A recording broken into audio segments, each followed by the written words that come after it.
Hello and welcome back to All About Community. Again, my name is Robert L. Harris and I am your host. When we went to break, I was speaking with Courtney Ruby, who is the city auditor, and she was explaining performance audits. Anything else you'd like to say about performance audits? Because those seem to me to be extremely important. They are. I mean, you have named it. It is really provides the ability to hold government accountable, and again, I go back to that performance piece. Then I can inform the residents who I work for whether their city government is performing or not. And, I spoke a little bit more about those metrics, how you want to be able to measure, are the city's programs operating? Are they getting the results, meeting the outcomes and objectives that the residents have been told to expect? And if they're not, then who's holding them accountable? If my team and I go in and audit a program, then we hold the administration accountable to provide the results that the residents expect. But no one enforces you issue an audit report, and then what? Then there's a great report, and then what happens? It's a little tricky. On the enforcement piece. And I think that in my first 2 terms as auditor, I really learned that you needed to make sure, I needed to make sure that the residents knew what I was doing.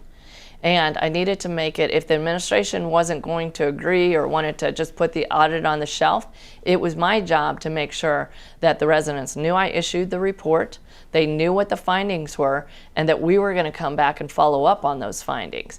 But initially, before we even got there, I think this was in my 2nd or 3rd year, I issued a report card on the administration. And I gave them an A through F on whether they were willing to implement the recommendations. Because again, I report to the people. The administration serves the people. So in giving them that grade, I then put the pressure that the residents were going to know whether they were doing their job or not, and that was effective. Reporting to the people. Now that's very interesting, because how does a person complain about behavior and want an audit done? They just ring a bell and something happens? Certainly. You can email the city auditor at Oakland, California, oaklandca.gov, and that will go directly to me. And I know that information is going to be provided later as well. And we have a whistleblower hotline that takes... Whistleblower, that's what I was trying to get at. Now, how do you blow the whistle? You blow the whistle by either going on to oaklandauditor.com and reporting. There's a hotline there that you can go on. You can put a report online that'll come directly to me. It'll let me know if you have a whistleblower complaint, which means that you found wrongdoing in city government, fraud, waste, or abuse, and you are reporting it out to my team and I to investigate.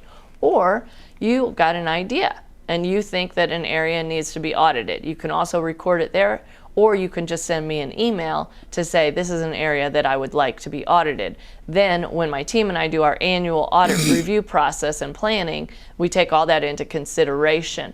The hotline is a great tool to inform us of what's going on in the city, where are the residents' concerns, what is a problem area in the city, because we're getting so many complaints on one area or one department in the city that then it alerts us we need to go in and audit this area.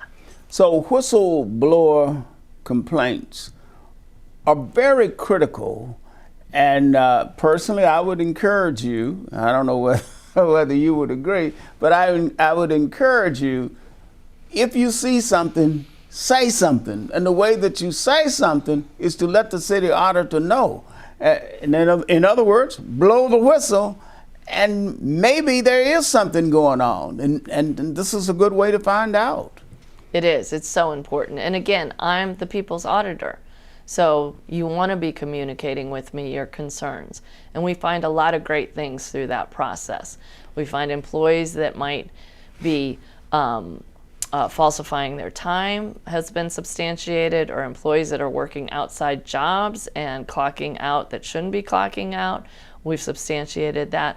I also want to, though, take a pause to say our employees are amazing when it comes to the hotline. We have high reporting from the employees. They really are the greatest insight into the eyes and ears on the ground of seeing wrongdoing. So the city employees are oftentimes use the hotline, is that right? Many times. That some of our best tips come from city employees, because we have a great workforce that wants to come to work and do the ethical thing and perform their duties.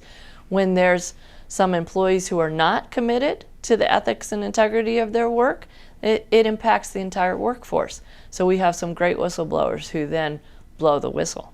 So we all have a duty, whether you are an employee of the city, whether you live in the city. We have a responsibility. If we hear of something that's going wrong, or if we know of something that's going wrong, we should report it. We should just blow the whistle. I like that. Blow the whistle. We're going to have to go to break, so don't touch that remote. We will be right back with All About Community. Again, my name is Robert L. Harris, and I'm speaking with the auditor of the City of Oakland, Courtney Ruby. We will be right back.